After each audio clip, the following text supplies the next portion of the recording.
From the very beginning of Egyptian civilization, the High Priests of Ptah held immense authority within the kingdom. Since the nation's unification, Memphis had served as the capital, and Ptah, its primary god, made the city a key religious center. As a result, Ptah's leading priest, known in ancient ceremonial terms as the greatest of craftsmen, was among the highest-ranking religious figures, charged with upholding Egypt's sacred traditions. Although officially appointed by the king, this role often passed down through generations, adhering more closely to the deeply rooted ideal of heredity than to royal decree. During the Ptolemaic period, one powerful family controlled the office continuously for more than 260 years, with each generation handing the position to the next. These priests not only preserved their lineage but also maintained strong loyalty to the monarchy, becoming one of the most influential native dynasties in the kingdom. In contrast to the priests of Amenhotep in Thebes, who showed only modest support for the Greek rulers, the priests of Ptah and Memphis were unwavering allies of the Ptolemies. They freely offered their religious endorsement in return for royal favor. Although their counterparts in the south might have viewed such loyalty with disdain, this pragmatic cooperation was, in many ways, consistent with long-standing Egyptian traditions. At the time of Cleopatra's birth in 69 BCE, the reigning high priest of Ptah, Akhenaten, had more reason than most of his forebears to align closely with the ruling regime. He assumed the role at just 15 years old and, early in his service, had the honor of crowning Cleopatra's father, Ptolemy XII. As a member of the king's inner circle, Akhenaten enjoyed considerable influence and could confidently claim a role at the very heart of Egypt's leadership. Over the next 4 decades, the paths of Cleopatra and Akhenaten would remain closely linked. Their relationship, between a powerful priest and a royal heir, marks the beginning of the final chapter in ancient Egypt's long history. From birth, Cleopatra was treated as semi-divine. Her father was exalted as the new Dionysus, or, in Egyptian tradition, the young Osiris. The established royal cult of the Ptolemies, deeply intertwined with Egyptian religious customs, upheld the notion of the king as a living god. The priesthood, led by Akhenaten, had no qualms about embracing and endorsing the divinity of the royal family. Such beliefs had been part of Egyptian theology since its earliest days. However, Ptolemy Xi's reign was far from prosperous. Rather than enjoying wealth from agriculture and trade, his rule saw a sharp and steady decline in national stability. At the core of Egypt's troubles was the burden of protection payments. The country was no longer a dominant power in the eastern Mediterranean. Of the once expansive Ptolemaic territories, only Cyprus remained, governed by the king's brother. Meanwhile, Rome had emerged as a powerful force, intent on expanding its reach. For countries like Egypt, there were only 2 choices: resist and face destruction, or submit and collaborate. By 75 BCE, Rome had already taken control of Cyrenaica, another Ptolemaic possession. Determined not to lose Egypt, Ptolemy XII chose to align with Rome, the lesser of 2 evils. Rome, ever predatory, was quick to exploit any vulnerability. A legal will left by Ptolemy X, which appeared to grant Egypt to Rome, gave the empire all the justification it needed to begin extracting wealth from the Nile Valley. Egypt had little choice but to comply. Payment was non-negotiable. When Cleopatra was only 4 years old, these realities became undeniable. Far away in the Roman Senate, ambitious leaders began using Egypt as a political bargaining chip. In 65 BCE, Crassus proposed turning Egypt into a Roman province. The idea was challenged by Cicero, who argued it would destabilize the Republic, and so it was delayed for a time. Rome's attention then shifted to an easier conquest, the Seleucid kingdom of Western Asia. Pompey the Great quickly crushed this longtime rival of the Ptolemies and brought it under Roman control. Eager to align himself with Rome's rising power, Ptolemy XII responded by sending 8,000 cavalrymen to assist Pompey's campaign in Palestine. While this generous act was meant to secure favor, it came at a steep cost.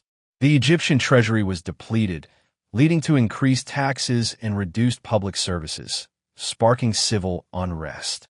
Despite this, maintaining Rome's approval remained Ptolemy's top priority, regardless of the strain it placed on his people. Pompey, embodying Roman arrogance, offered no help when the tax hikes triggered a rebellion. His indifference only underscored Egypt's vulnerable position, trapped between maintaining internal stability and appeasing a powerful foreign overlord.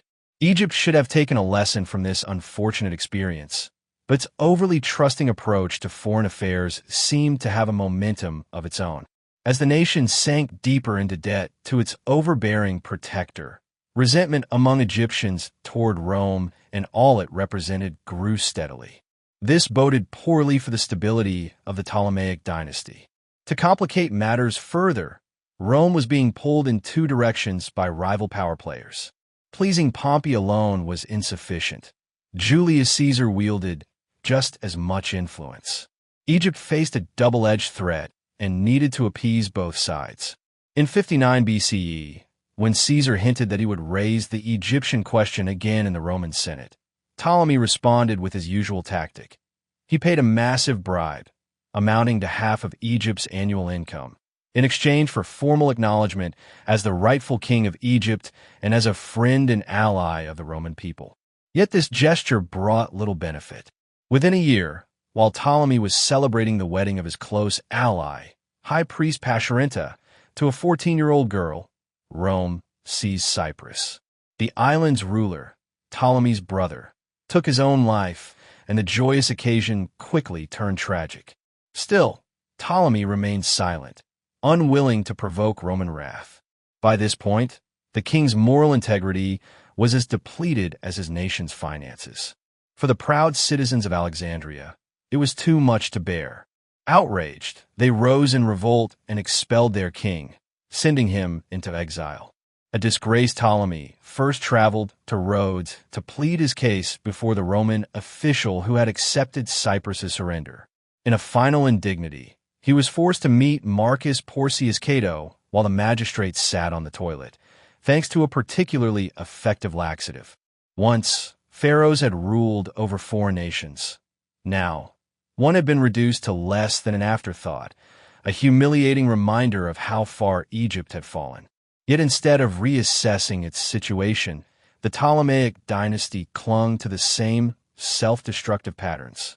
In Alexandria, the throne was first offered to Ptolemy's wife, and, after her sudden death, to his eldest daughter, Berenike.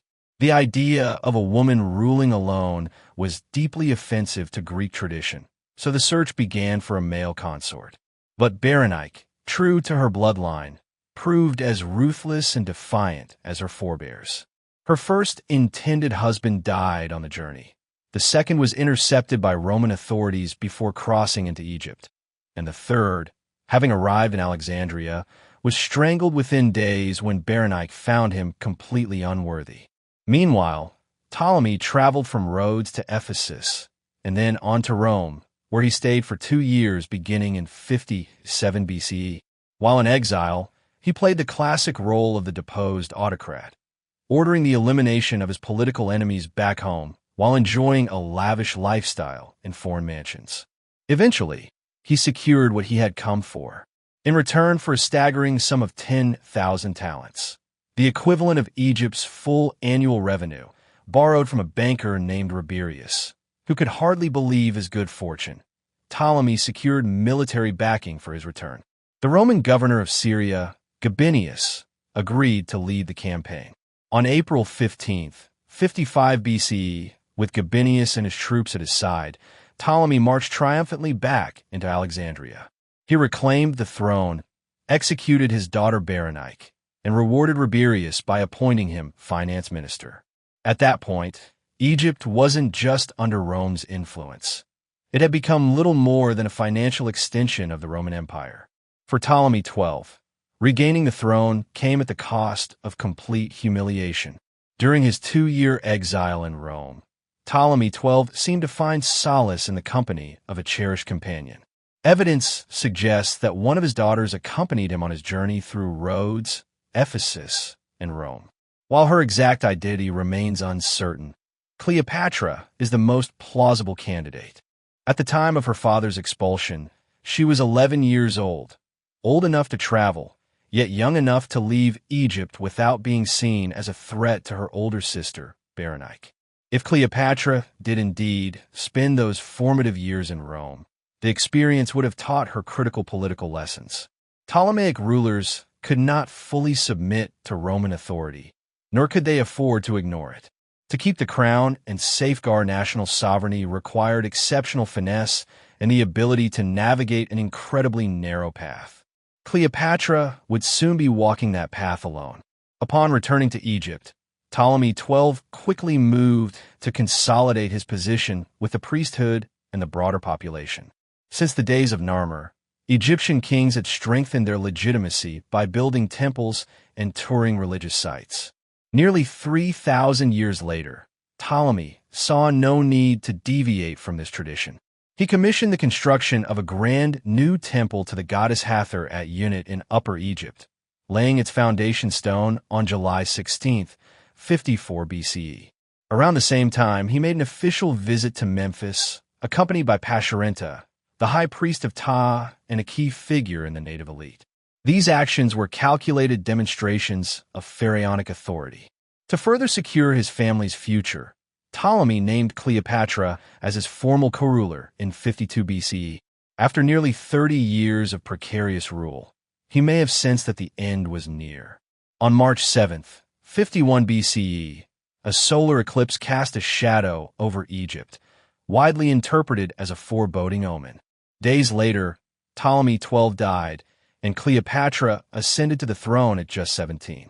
According to her father's wishes, Cleopatra was to rule jointly with her 10-year-old brother, Ptolemy XIII, while Rome was appointed guardian of their reign. Like many Ptolemaic power-sharing arrangements, it was bound for conflict. Initially, Cleopatra attempted to govern independently, sidelining her young brother and taking control for the first year and a half. However, a string of environmental and political misfortunes soon eroded public support. In the summer of 50 BCE, an abnormally low Nile flood resulted in poor harvests and food shortages. To stave off famine, Cleopatra implemented emergency policies. Yet her inability to secure the favor of the gods so early in her reign cast a shadow over her legitimacy. She worsened her standing by agreeing to extradite fugitives from Syria who had assassinated the sons of a Roman governor. Sending them to their deaths reinforced widespread fears that Egypt was now under Rome's thumb. Public opinion quickly shifted, favoring her brother over her. At the same time, Cleopatra faced growing tension beyond Egypt's borders. Rome was being torn apart by civil war between its two most powerful generals, Pompey and Caesar. Out of loyalty to her father's former benefactor, Cleopatra aligned with Pompey, whose ally Gabinius had previously reinstated Ptolemy XII. But even a Roman alliance couldn't shield her from the backlash at home. In early 48 BCE, Cleopatra, like her father before her, was driven into exile. This time, however, she didn't turn to Rome. Instead, she set out to raise an army in nearby Palestine, where she still commanded loyalty. By late summer, Egypt stood divided, with opposing forces rallying behind Cleopatra and Ptolemy XIII, ready for confrontation in the eastern Nile Delta.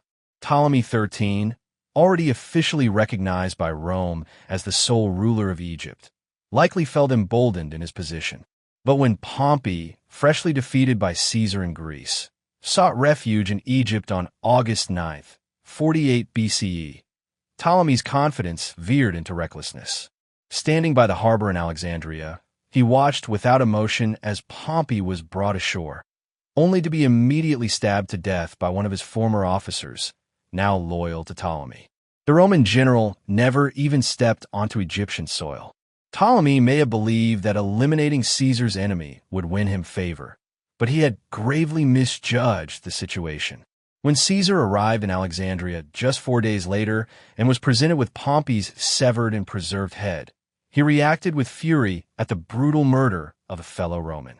He went directly to the royal palace, made it his residence, and summoned Ptolemy XIII for a meeting. Recognizing the significance of Caesar's arrival, now the undisputed master of Rome, Cleopatra saw a critical opportunity. Avoiding her brother's guards, she slipped into the palace undetected and joined Caesar's audience. So began one of history's most legendary encounters. In the oppressive August heat of Alexandria, Cleopatra, 21 years old, met Caesar, aged 52. By modern standards, her sharp features, an aquiline nose, and narrow chin might not be called beautiful, and Caesar, weathered from years of military campaigns, was far from youthful. Still, attraction is often shaped by power, and the connection between them sparked immediately. To the shock and outrage of Ptolemy XIII and his followers, Caesar backed Cleopatra's claim to the throne. In retaliation, Ptolemy's forces surrounded the palace, while his allies in the city declared Cleopatra's younger sister, Arsinoe, queen in her place. But the tide turned quickly. In March of 47 BCE, Roman reinforcements arrived, broke the siege, and violent clashes erupted. During the chaos, Ptolemy XIII drowned in the Nile. With her rival gone, Cleopatra was reinstated as ruler, this time sharing the throne with her younger brother, another Ptolemy, just 11 years old. As a further gesture of Roman support, Cyprus was returned to Egypt. Arsinoe was captured and taken to Italy as a prisoner. To mark their victory, Cleopatra and Caesar journeyed up the Nile together. But the presence of 400 Roman warships accompanying them offered little joy to the Egyptian people. Cleopatra had secured her position, but Egypt had paid the price. 3 Roman legions remained stationed in the Nile Valley, a stark reminder of the new reality. Caesar, in his writings, made the purpose of this military presence clear. The king and queen would be protected by Roman troops so long as they remained loyal. If they defied Rome, those same forces would ensure their compliance. Caesar's departure wasn't the end of his influence. In the summer of 47 BCE, after he left Egypt to resume his campaigns, Cleopatra gave birth to a son. Unmistakably claiming his lineage, she named him Ptolemy Caesar. To commemorate the birth, Cleopatra ordered special coins to be minted in Cyprus. Adorned with the symbol of the double cornucopia, the coins celebrated the prosperity and promise of Egypt's union with Rome through her son. A year after Cleopatra's child was born, another arrival, this time to a different family, was celebrated with equal joy and gratitude. Unlike Cleopatra's experience, both parents were present to share the moment. The proud father was the high priest Pasherenta, and the mother was his wife of 12 years, Amenhotep. Their happiness was especially profound, given the emotional hardship that had come before. In the early years of their marriage, Amenhotep had given birth to 3 healthy daughters. While this was a blessing, it fell short of fulfilling Pasherenta's deepest wish for a male heir. In ancient Egypt, sons were essential, especially for a man of his stature. The High Priest of Ptah and holder of a sacred office passed down through 11 generations. As he reached the age of 43, Pasherenta must have wondered whether his lineage would end with him. In her desperation, Amenhotep turned to the ancient deities, and one god in particular, Imhotep. Once a royal courtier to the pharaoh Nefertiti during the dawn of the Pyramid Age, Imhotep had become revered as a god of wisdom, healing, and magical power. His greatest achievement, the Step Pyramid, still dominated the skyline of Memphis, where his cult remained especially strong. Amenhotep herself, a native of Memphis, carried his name, making the connection even more personal. If any divine being could grant their wish for a son, it would surely be Imhotep. So, she prayed alongside her husband to the god renowned for granting children to the childless. Amazingly, her prayers were answered. Imhotep appeared to her in a dream, promising that she would bear a son, on the condition that she arranged to beautify his shrine in Memphis. A sacred exchange was struck. If she honored him, he would bless her. With Pasherenta being one of the most powerful figures in the city and head of the local religious establishment, the shrine was quickly restored. Builders and artisans must have worked swiftly. On the afternoon of July 15th, 46 BCE, Amenhotep delivered a long-awaited son. The city of Memphis erupted in celebration. He was named Imhotep, also called Patabastet, and was welcomed with overwhelming joy. For Amenhotep, the birth of a son fulfilled her duty as a wife and safeguarded her husband's legacy. In Cleopatra's case, however, the arrival of her own son carried greater symbolic and religious meaning. To honor the birth of Caesar, Little Caesar, Cleopatra consecrated a rooftop sanctuary at Unit, a temple devoted to the mother goddess Hathor. In another sacred city, Uni, known to the Greeks as Hermonthis, she built a birth house to glorify the divine act of creation.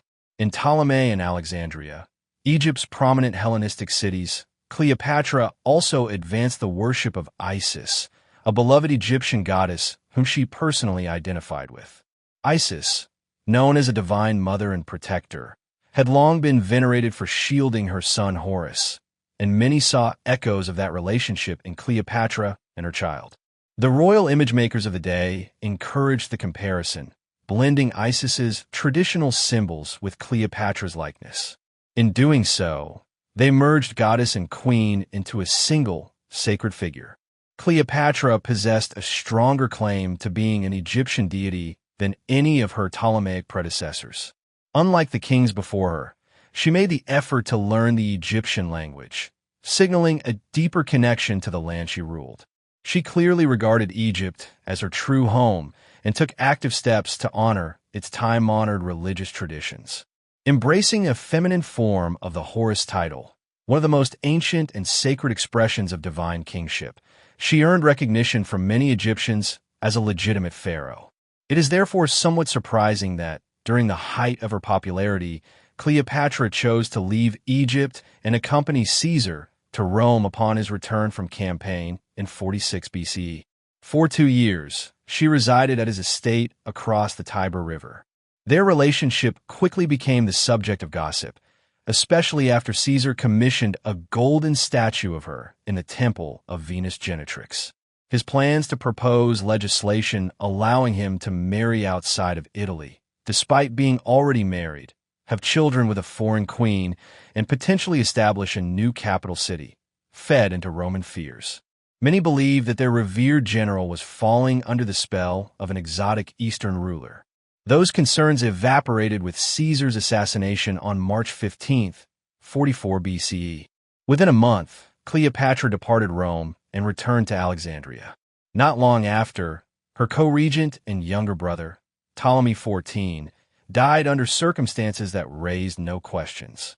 She then installed her son Caesar as king, under the name Ptolemy XV, styling him the god who loves his father and mother. To Cleopatra, the parallels between her life and the divine narratives of Egypt were becoming ever clearer. Caesar, like Osiris, had been slain. Caesar, like Horus, was the heir of a murdered father, and she herself, now a widowed queen, had fully assumed the role of the living Isis. Despite Cleopatra's rise to near-divine stature, it seemed the gods had turned their backs on Egypt. A series of poor Nile floods between 43 and 41 BCE led to food shortages that plagued both cities and the countryside. Desperation spread among the people. With spirits broken and stomachs empty, they could no longer find comfort in the thought of the afterlife. Rather than a peaceful continuation of life, death came to be feared, seen as an extension of earthly suffering. 2,000 years of religious faith began to unravel. No one captured this growing despair more powerfully than Amenhotep.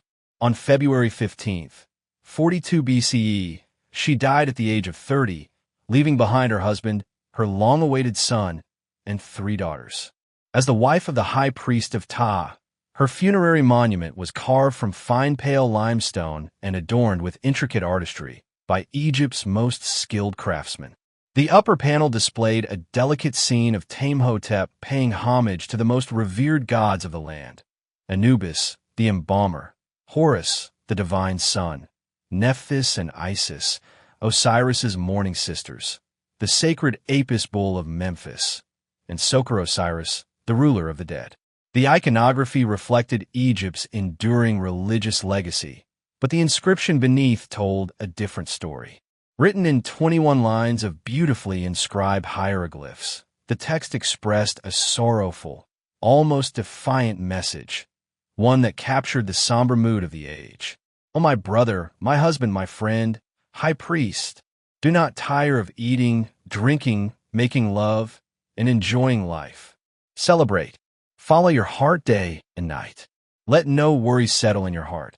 What value are your years otherwise? For the West is the land of sleep. Darkness hangs over the place of the dead." Amenhotep's epitaph remains one of the most intimate and sorrowful laments from ancient Egypt. It is a haunting reflection of a civilization coming to terms with the erosion of its ancient assurances and divine order. The outlook for Egypt and its people had grown increasingly grim. With Caesar's assassination, the country lost its most powerful protector. It was uncertain how his assassins or his successors would now treat Cleopatra and her kingdom. Adding to the tension, Cleopatra's younger sister Arsinoe, recently released from captivity in Rome and now residing in Ephesus, became a natural rallying point for those discontented within the Ptolemaic territories. Cleopatra's resolve was put to the test as first Cassius, then Mark Antony and Octavian, approached Egypt seeking military support. Relying on her sharp political instincts, she aligned herself with Caesar's loyal followers. Her gamble paid off when Antony triumphed over Cassius and Brutus at the Battle of Philippi, securing Egypt's safety, at least temporarily. But that safety came with an unexpected cost: Cleopatra's entanglement with another powerful Roman general. It's possible that Cleopatra and Antony first met in 55 BCE, when he served in Egypt as a young cavalry commander under Gabinius. They may have crossed paths again during Cleopatra's 2-year stay in Rome between 46 and 44 BCE. Their real connection, however, began during their third encounter. In the summer of 41 BCE, after a formal alliance had been formed between Egypt and Caesar's successors, Antony summoned Cleopatra to Tarsus in southeastern Anatolia.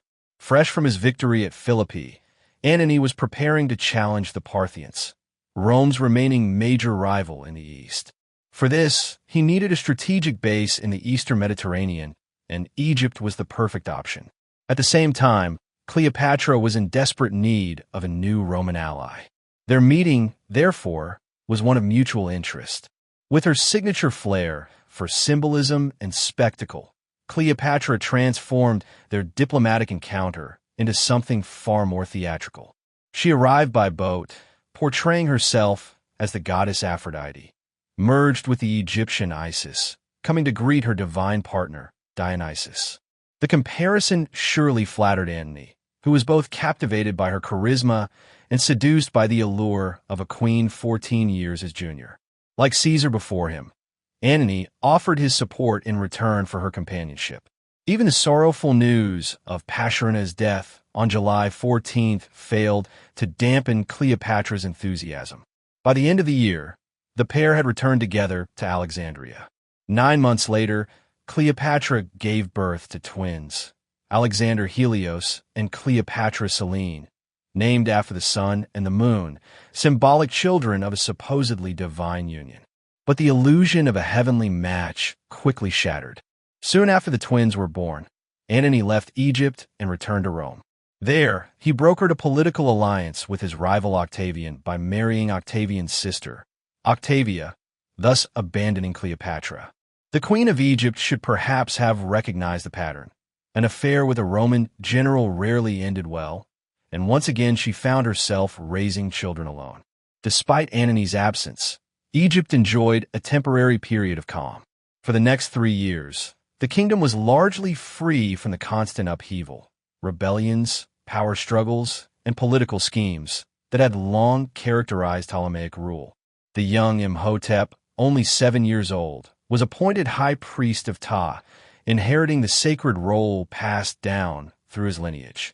Meanwhile, the Nile's annual flooding returned to its normal levels, revitalizing agriculture and bringing some much-needed relief. Had it not been for the massive foreign debt inherited from Ptolemy XI's administration, Egypt's economy might have fully recovered. But as it stood, the treasury was depleted.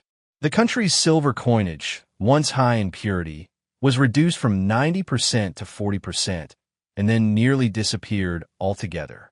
In its place, the economy relied increasingly on bronze currency. Egypt's legendary wealth was no longer enriching its own people.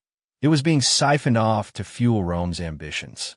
Eager to conquer Parthia and further elevate his reputation, Antony had, by the autumn of 37 BCE, concluded that Octavian would not offer his support. Once again, Egypt appeared to be the most promising ally.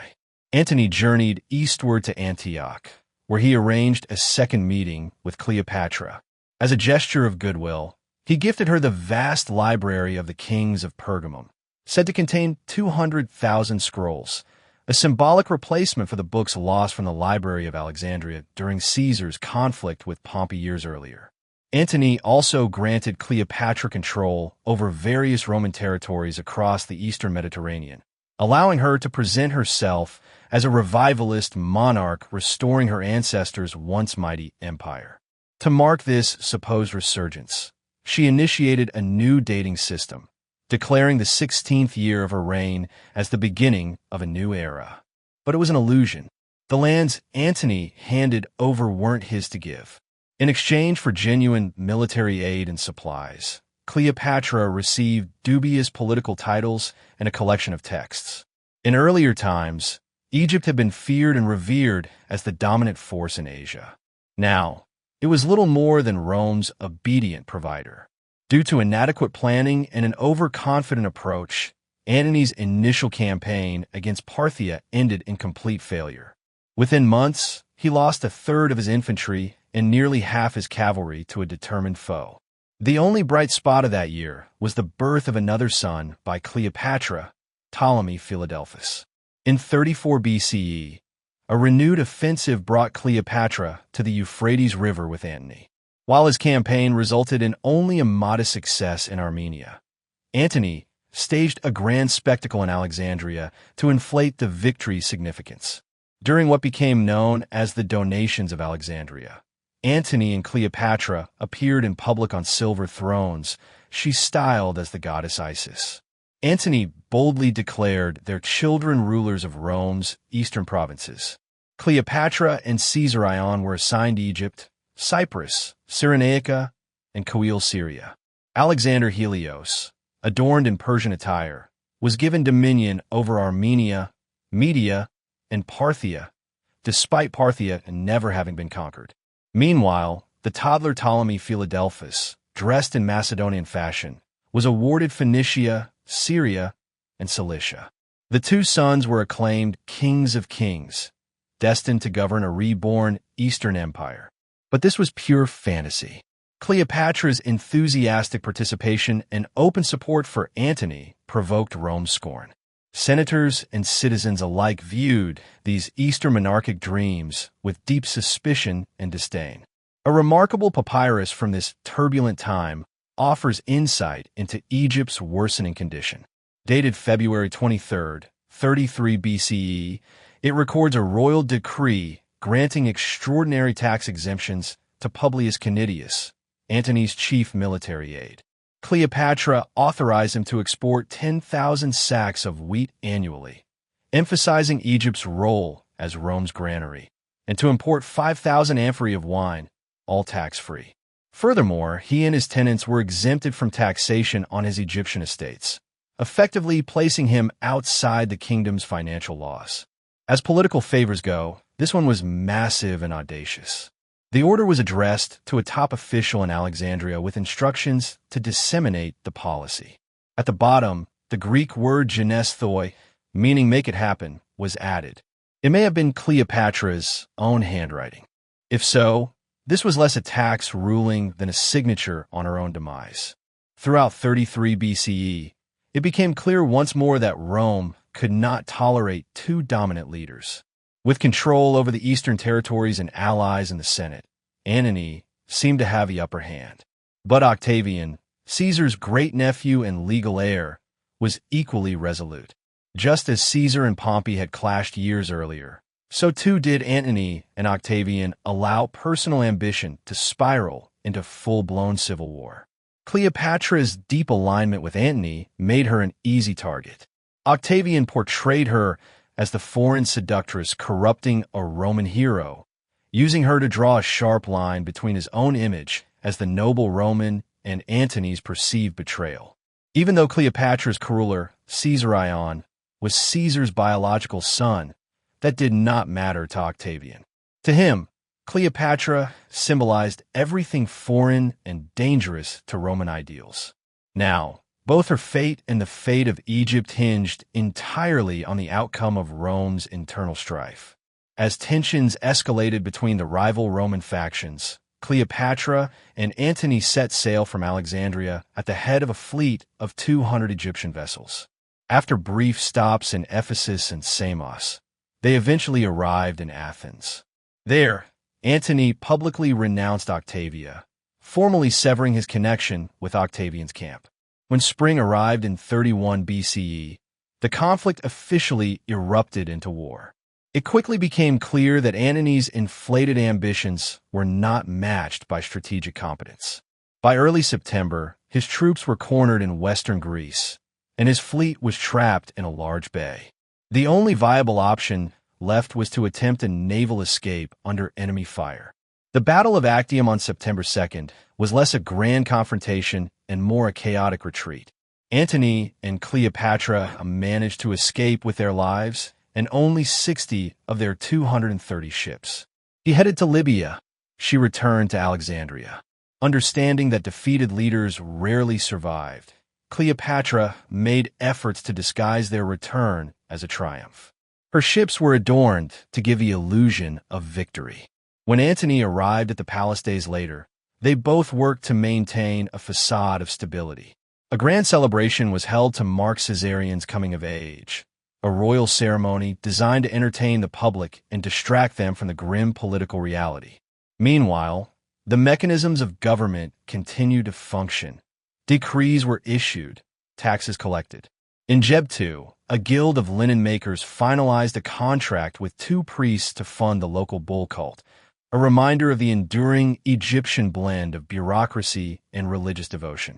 To some, it may have seemed that pharaonic tradition would endure forever. Yet behind this show of continuity, Cleopatra was frantically preparing for permanent exile. She had what remained of her fleet dragged overland from the Nile to the Red Sea, hoping to send Caesar to safety in India. But her plans were foiled when local Nabatean tribes torched the vessels, cutting off her escape. As Octavian's army approached from Syria, with another force advancing from Cyrenaica, Cleopatra sent a final plea. She would abdicate in favor of her children if Egypt were spared. Octavian gave no response. On July 29th, 30 BCE, Amenhotep, the High Priest of Ptah, died at just 16 years old. Whether due to natural weakness or political execution, his death marked the symbolic end of a 3-century line that had preserved Egypt's sacred heritage. Just 3 days later, on August 1st, Egypt fell to Rome. As Octavian's legions marched on Alexandria by both land and sea, Antony led his remaining troops into the city for a final stand. But exhausted from years of war, his forces were swiftly crushed. As Octavian entered Alexandria, Cleopatra retreated to her fortified mausoleum treasury in the royal quarter. What followed has become legend. Believing that Cleopatra had already taken her own life, Antony stabbed himself. At her urgent request, his dying body was lifted into her chamber, where he passed away in her arms. Soon after, Cleopatra was deceived into leaving her sanctuary and was immediately taken into custody at the royal palace. Just 10 more golden sunsets passed over Alexandria before, on August 12th, Cleopatra, the last queen of Egypt, followed her Roman lover into death. Her life, though relatively brief, had been marked by intense upheaval. She had witnessed one sister deposed and executed, and another led in chains through Rome as a war prize. Faced with the options of execution or lifelong captivity, Ending her own life must have seemed the most dignified choice. Whether by an ASP concealed in a basket of figs or a poisoned hairpin, the exact means remains a mystery. Cleopatra passed into history, but her legacy endured. 400 years later, worshippers were still tending to her image in Roman shrines. 2 millennia on, her story and romances continue to fascinate the Western imagination. Her presence still lingers. So does the world she came from. In the years since her death, the Nile Valley has become a battleground for Romans, Arabs, Christians, and Muslims. Time and the blazing Egyptian sun have faded the once vibrant temples to sun-washed ruins. Tombs have been looted, pyramids stripped of their gleaming tops. Yet the mystique of pharaonic Egypt, immortalized through its last queen, has proven remarkably enduring.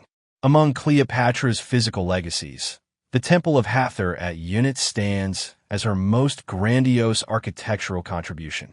From its colonnaded front, the gentle face of the goddess, half woman, half cow, still gazes out in timeless guardianship, just as it did when it watched over depictions of Narmer, Egypt's first pharaoh. The symbols and ideology of divine kingship, perhaps the Egyptians' greatest invention, remained intact at the end as they had been at the dawn. As the final bearer of this ancient lineage, Cleopatra's deepest desire was to secure her dynasty's future. On the rear wall of the temple, she is shown beside her son, Ptolemy 15 Caesar, making offerings to the gods, mirroring the royal rituals performed by generations of her ancestors. In her vision, she stood as Isis Hathor, the divine mother. He was Horus, destined to avenge his fallen father and reign over Egypt in majesty. But like many of Cleopatra's ambitions, destiny had other plans.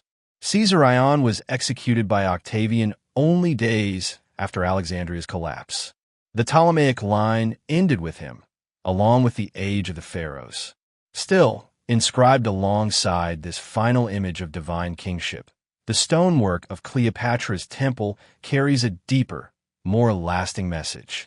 Carved next to the figure of her son are 4 simple hieroglyphs: a sandal strap, a snake, a loaf, and a stretch of fertile land.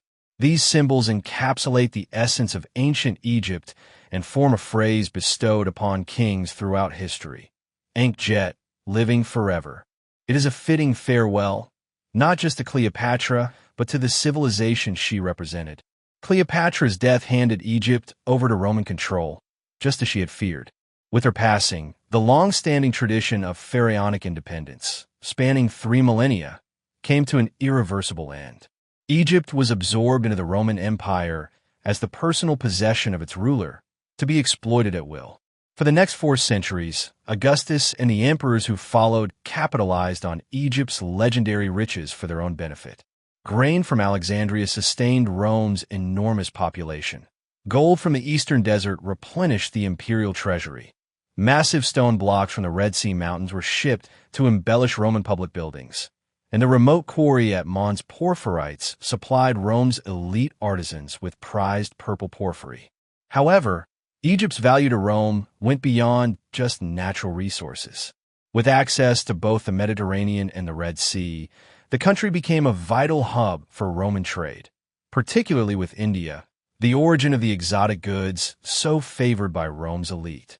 Egypt's geographic position at the crossroads of Asia, Africa, Europe, and Arabia had once been the foundation of its wealth and strength as an independent kingdom. That same strategic location now ensured its domination by successive foreign powers. Rome, Byzantium, and Persia, later the Caliphs, Ottomans, and British, all regarded Egypt as an unmatched center of trade and a source of wealth ripe for exploitation. Yet even amid centuries of conquest and extraction, there was an unexpected benefit.